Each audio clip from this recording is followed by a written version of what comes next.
سلام به همگی. امیدوارم حالتون خوب باشه. ماه رمضان مبارک باشه. نماز روزه ها عبادتتون مورد قبول درگاه حق انشاءالله.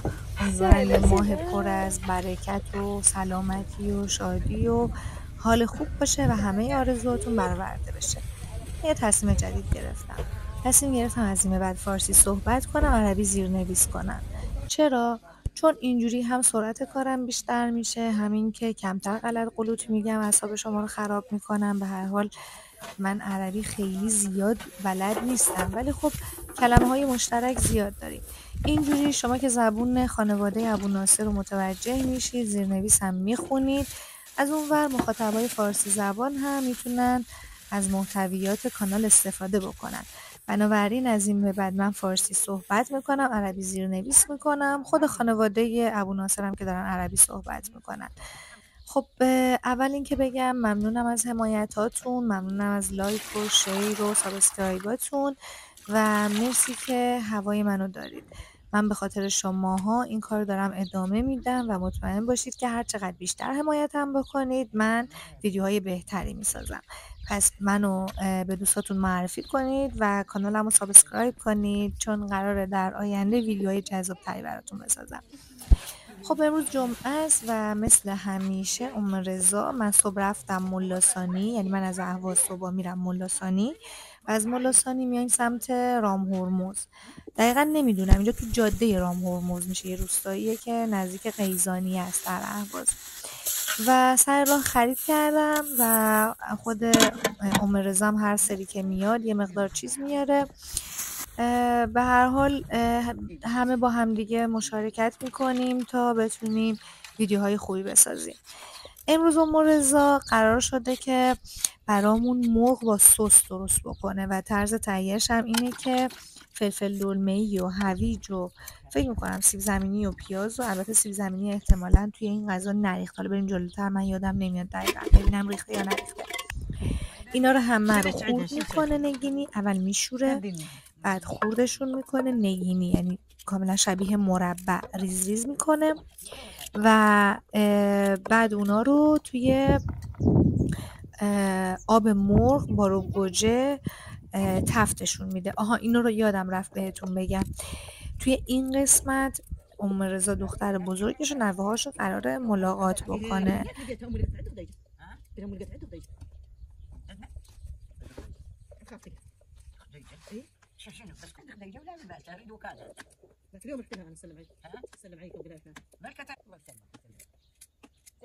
قلنا له قتل شو اسمه العدا وقالت قالت امي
جاوبت الكلمة صح نصرخ يدك بعد أميتنا عطية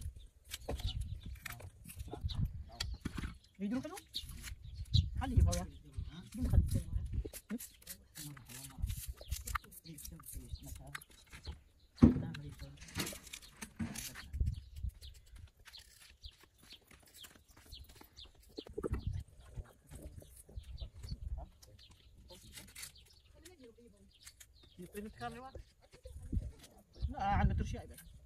رضا واقعا زن خوبیه و همیشه مراقبه که مادر بزرگ موقع حرفایی نزنه که توی فیلم بد بیفته. بنده خدا از یه طرف آشپزی میکنه، از یه طرف مراقب دور و برشه و همزمان چند تا کار مدیریت میکنه. من همیشه بهش میگم اون رضا تو برای رئیس جمهور میشدی. خدا حفظش بکنه. این مرغ چاقوچله هم امروز قراره بشه یه غذای خوشمزه. امیدوارم اگر روزه اید اینو نبینید، بذارید بعد افطار تماشا کنید. این ویدیو برای قبل از ماه رمضونه. من خودم زودتر شروع کردم روزه گرفتم، ولی خانواده ام رضا خب ماه رمضون نبود و خانواده ابو ناصر روزه نگرفتن. هرچند که توی خود ماه رمضونم ابو ناصر و یده پیرن، نمیتونن روزه بگیرن، بچه‌ها هم نمیتونن روزه بگیرن. یه دونه میمونه کبرا و نجمه که روزه میگیره.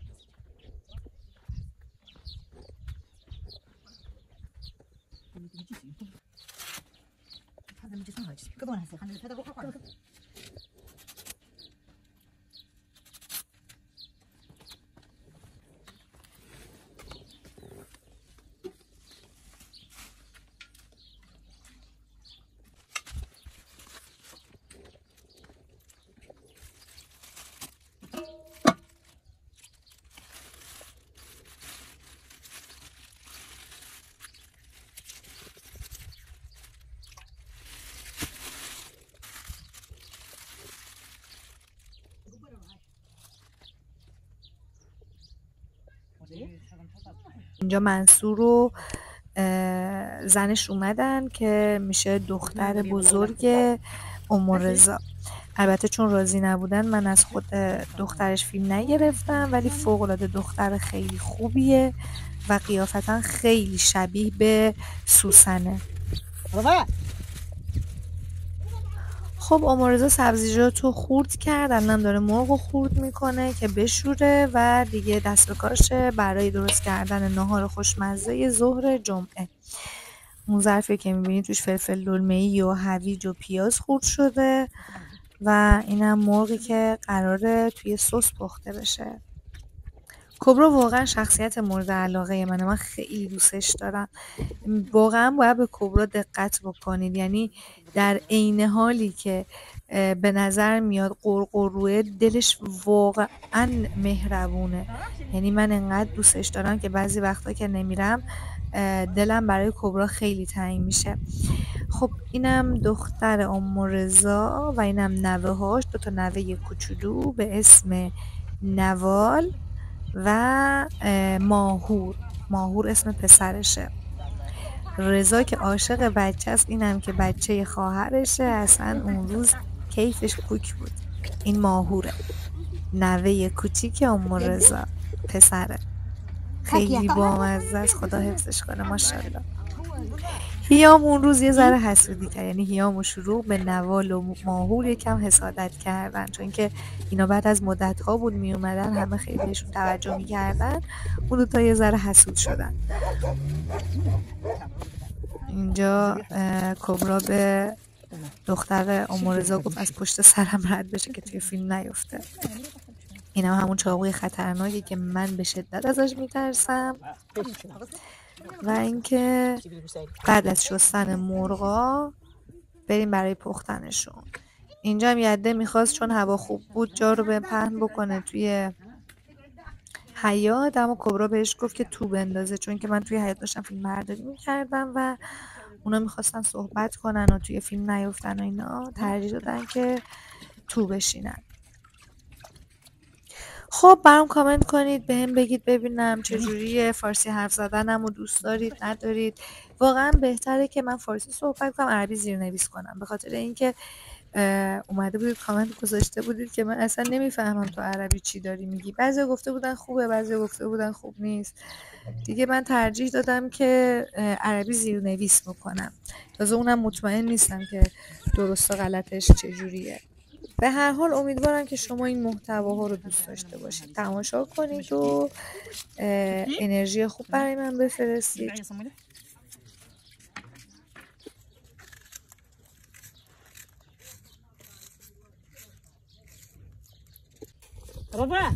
به به به به، حالا ادویه ها رو اضافه میکنه. من فقط از ادویه‌ها زردچوبه و ادویه کاری و فلفل سیاهو بلدم، بقیه رو دیگه نمیدونم چی ان که میزنن. حالا نمیدونم شما خودتون میدونید، اگه میدونید مثلا این چیه من نمیدونم. این ادویه کاریه فکر کنم. من آشپزیم خوبه ها، ولی به قیافه چیزا رو نمیشناسم، باید اسم روش نوشته شده باشه. حالا قرار فردا خودم برم آشپزی کنم، افطار درست کنم براشون، نهار درست کنم، شام درست کنم، چون پدربزرگ مادربزرگ روزه نمیگیرن، پیرن، ناتوانن، نمیتونن روزه بگیرن. ام رضا یه ویژگی داره، کاراشو خیلی تند انجام میده، من نمیفهمم عصبانیه یا عجله داره، بعضی وقتا ازش میترسم.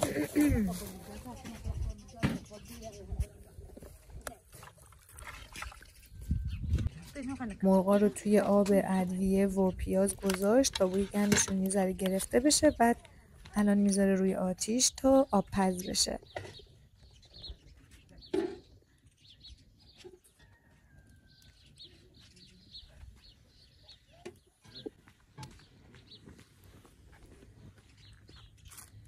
من میدونستم ام رضا دلش پیش دخترش و نواهاشه، ولی اینجا داشت به خاطر اینکه ما برای شما ویدیو درست کنیم آشپزی میکرد و دمش گرم واقعا.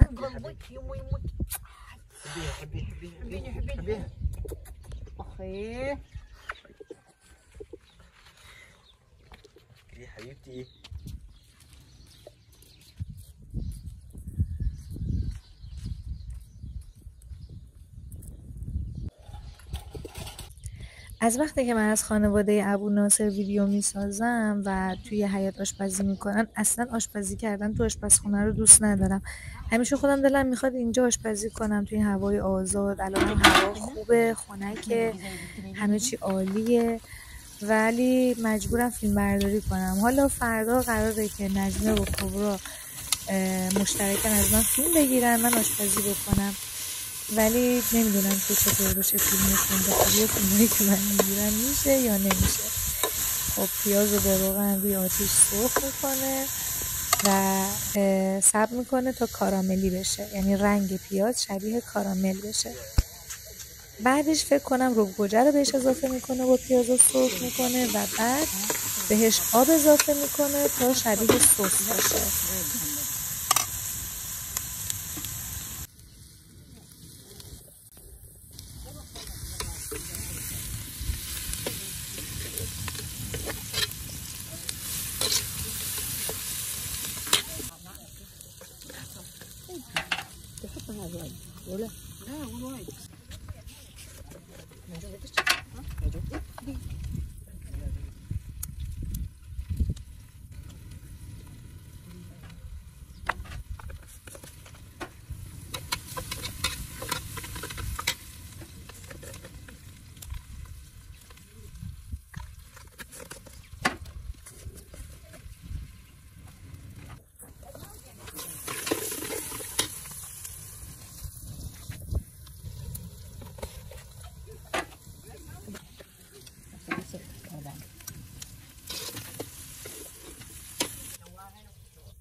يوم بيتي هاي زايد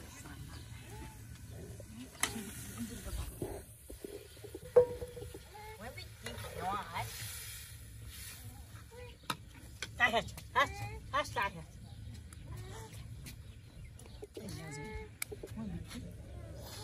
يما بنتي يما بنتي وين حبيبتي وين ماماتي وين ماماتي وين بني تيجي هسه كذا تيجي تيجي هذه تعال تعال بديش موز تبي موز تبي موز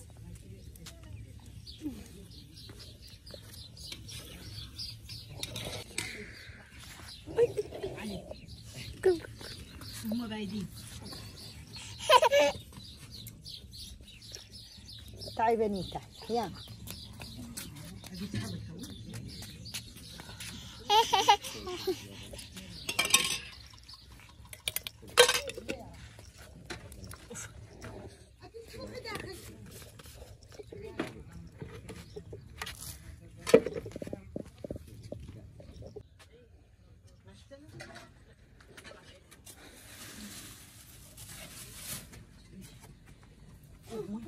وين طلعوا جاده شو قام نسي بيدي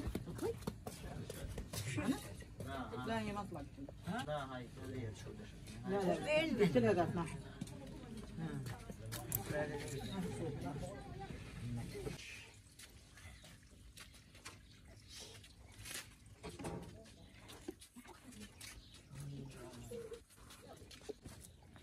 اي بعد خذت لي من شصواب اخذتي لي مني شصواب فرد سواد فرد سواد هاي استعد لك مو بنات لا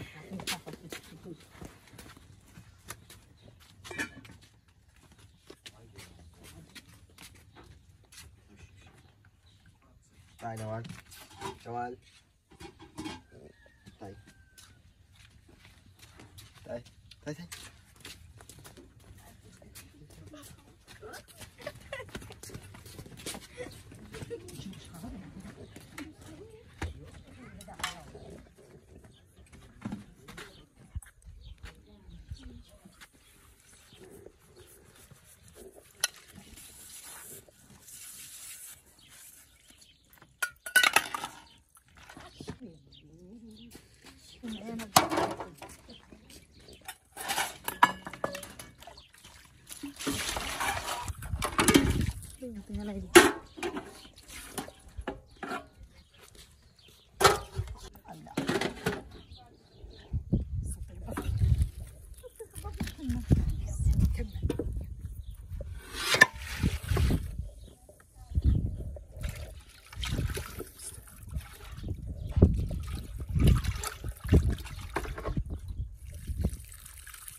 مو خدمة ما اريدها بدي اريدها هيك بس على الفرخ هذا نسوي ما وجه مر بديها بديها دور